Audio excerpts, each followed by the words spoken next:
What examples of this virus do you see spreading in our local Calgary community, Albertan community, or Canadian community? What forms does anti-Semitism take? Antisemitism is not something taking place in faraway countries or a reference to something that exists only in history books. As tonight's film demonstrates, antisemitism in all its forms is, unfortunately, very much alive around the globe, in Canada, in Alberta, and in Calgary. Antisemitism manifests in many ways, all of which are driven by a dislike or hatred for Jewish people.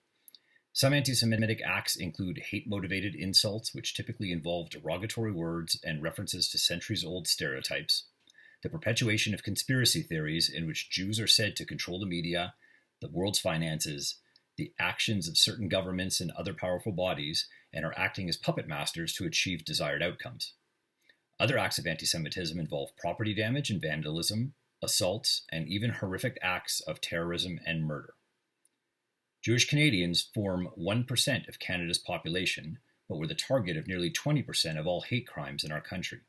According to the most recent Statistics Canada report on hate crimes, the Jewish community remains the most frequently targeted group when it comes to hate crime, with an anti-Semitic incident taking place roughly every 24 hours in Canada. More than half of all hate crimes motivated by religion are targeted at Jews. This has been a steady trend for years. In Calgary, we've seen our buildings in our community defaced and have experienced other property damage. We have had community members verbally and physically assaulted at peaceful gatherings and in the public at large. At least a few times a year, my organization is called to engage with schools to address anti-Semitic exchanges and bullying, with an aim to protect our community members and to provide constructive education and resources for teachers, administrators, and students. We have also experienced actions against our community, as well as credible threats over the years, ranging from a letter bomb to aggressive strangers in our organizational buildings to alleged surveillance of our community by those who might do us harm. Within the last month, our colleagues in community in Montreal were victims of a vandal who defaced one of the largest synagogues in the city with swastikas and had a canister of gasoline with him as well. Fortunately, the synagogue security and the Montreal police were able to act swiftly and detain him before anything worse was initiated. Who knows what he might have done if he were not apprehended.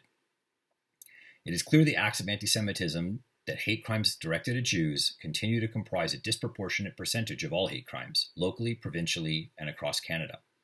We are grateful to law enforcement partners and friends for the support they provide and for their responsiveness. I wish we didn't need to call them as frequently as we do. During these COVID-challenged and politically polarized times, we are seeing expressions of hate on the rise. We are seeing emboldened hate groups from diverse ideologies, and we are seeing various organizations in our city and province perpetuate anti-Semitic tropes. I'll close with a request. Here in Calgary, in Alberta, if you see something, say something. If you have questions, ask them. If you see legitimate organizations or forms of print and social media perpetuating stereotypes and conspiracy theories, or even overtly spewing hate, call it out, name it. Hold those amplifying it accountable.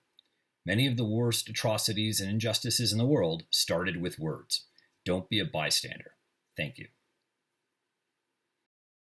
Anti-Semitism has often been born out of conspiracy theories. What can be done to control misinformation without suppressing free speech? Should it be the responsibility of the government or social media platforms to monitor this? For as long as anti Semitism has been around, conspiracy theories have fueled its existence and its perpetuation.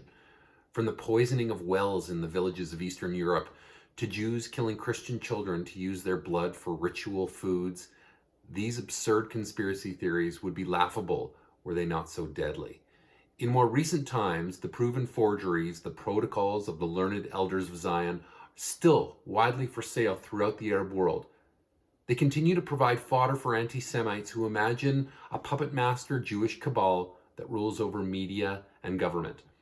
While these theories have never truly gone away, we see a resurgence that uniquely singles out an Israeli lobby for undue influence over the American foreign policy, Jewish control over the media, Jews behind foreign immigration, Jews behind climate change, Jews behind Antifa, and the list goes on. For a group that has simultaneously been accused of being the masterminds behind capitalism and communism, the absurdity of these accusations is nothing new.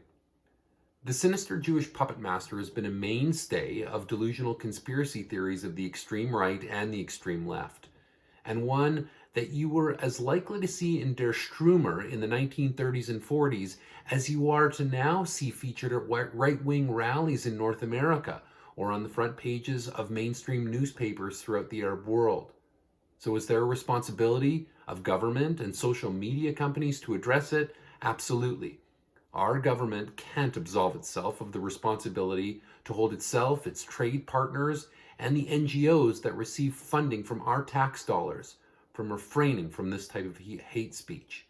To that end, our government has made improvements in this area over the last many years, including adopting the IRA definition of anti-Semitism and demanding accountability from groups like the United Nations Relief Works Agency in Gaza for espousing these hateful conspiracies. But there is more to be done. Loopholes need to be closed on hate speech legislation that still allow Canadians freedom of speech, but draw limits on their ability to foster and fuel hate, particularly online. Over the last couple weeks, we've seen social media companies wake up to the hate that's been spreading unfettered on their platforms for years. It's been reported that in the week following the removal of Donald Trump and 70,000 QAnon members from Twitter, that the circulation of harmful and hateful conspiracy theories took a sharp nosedive. It demonstrates not only the efficacy and the ability of these companies to limit the spread of hate on their platforms, but also reinforces the necessity. Does the fight against anti Semitism fit within anti racism initiatives and groups? Yes, it does. But you have to be careful to understand what makes anti Semitism a unique prejudice. For sure, what underlies anti Semitism is the same emotional disorder that's behind racism against Blacks, Aboriginals, Muslims, and other groups. If you have this disorder, you tend to be fearful of change that would result in the target group of people being able to participate in a full and equal way in society. Or you resent the fact that such change has already taken place. You tend to ignore or downplay our common humanity and the diversity within each group of people. And you can fall into a social network of true believers who amplify the hateful messages and give their fellow racists the comfort of friendship and common purpose. This disorder is common in all kinds of racial and other prejudice. I'm old enough to remember the participation of Jews in the civil rights movement of the 1960s, where Jewish leaders marched arm in arm, literally arm in arm, with Dr. Martin Luther King and the leaders of the movement at the time, and where young Jewish men in the States would drop everything to become freedom riders, risking and sometimes losing their lives. And I remember the Black leadership in return, speaking up passionately against anti-Semitism. Most Jews understand the harm of racism wherever it shows up and whomever it's against, and are valuable allies in sounding the alarm.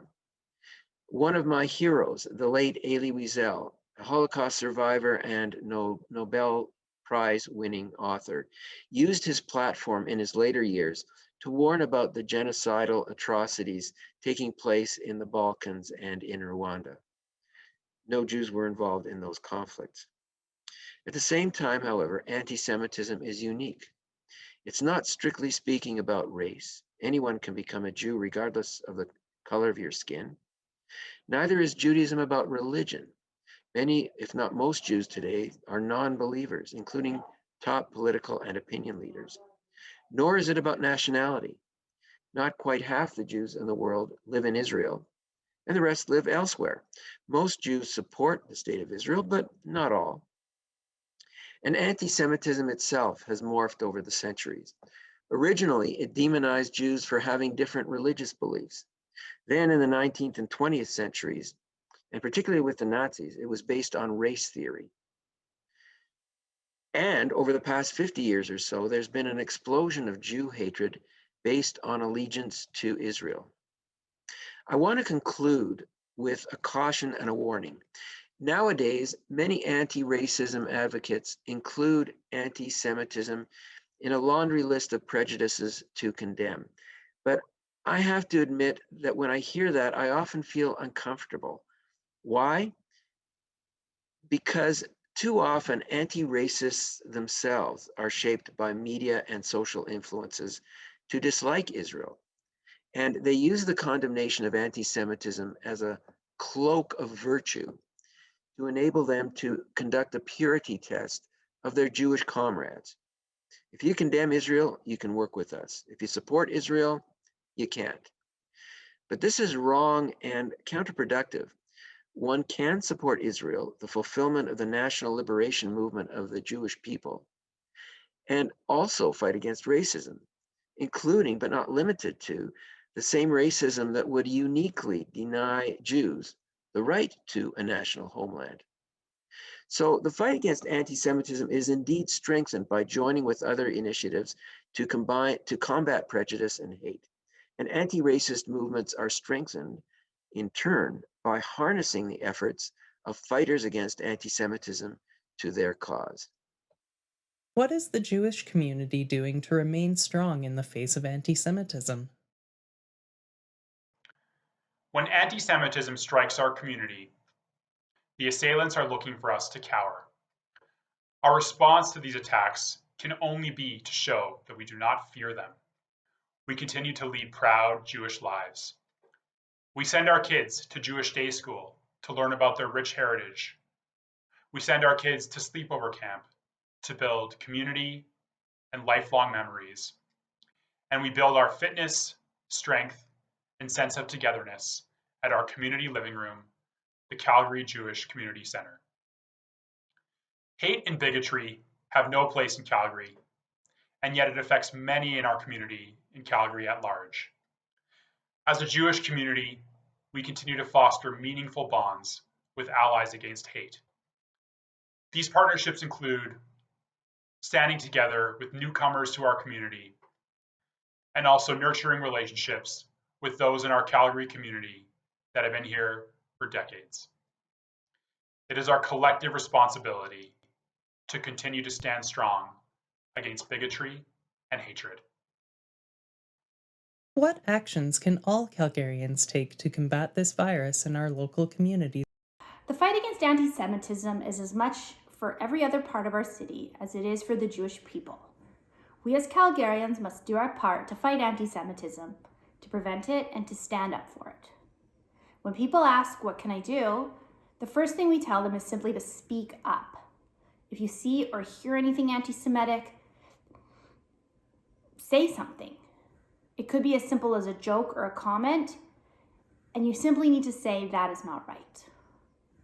If it's something more serious than that, report it. Vigilance is key, and we all need to be all eyes and all ears on things that don't seem right in our city. Our Jewish community is fortunate enough to have a strong relationship with Calgary Police Service, and they will always look into potential anti-Semitic actions, no matter whether you think they are too minor or not. The first thing we must all do together is to be vigilant, and if you see something and it seems off, please report it either to us at Jewish Federation or to the Calgary Police. My final thought is for the people watching this film is to educate yourself, and you doing so by watching this film to begin with, but continue to learn, continue to educate, and continue to stand up to anti-Semitism. Teach and learn about the Holocaust and what hate can bring to our world. If you need resources, please reach out to Calgary Jewish Federation. We have lots of resources to help you to better learn about anti-Semitism and how you can combat hate. Thank you.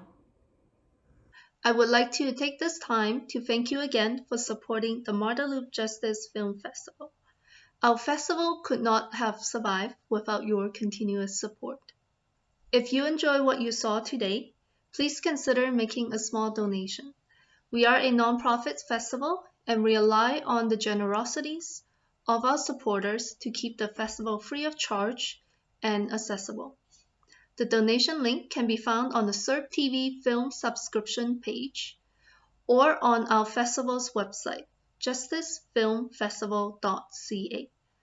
Please also subscribe to our mailing list through our official website and follow us on social media, including Twitter, Facebook, and Instagram. Thank you again for joining us tonight. I wish you and your loved ones a wonderful 2021 and look forward to you joining us again on April 13th for the next screening in the 2021 Just Real film series.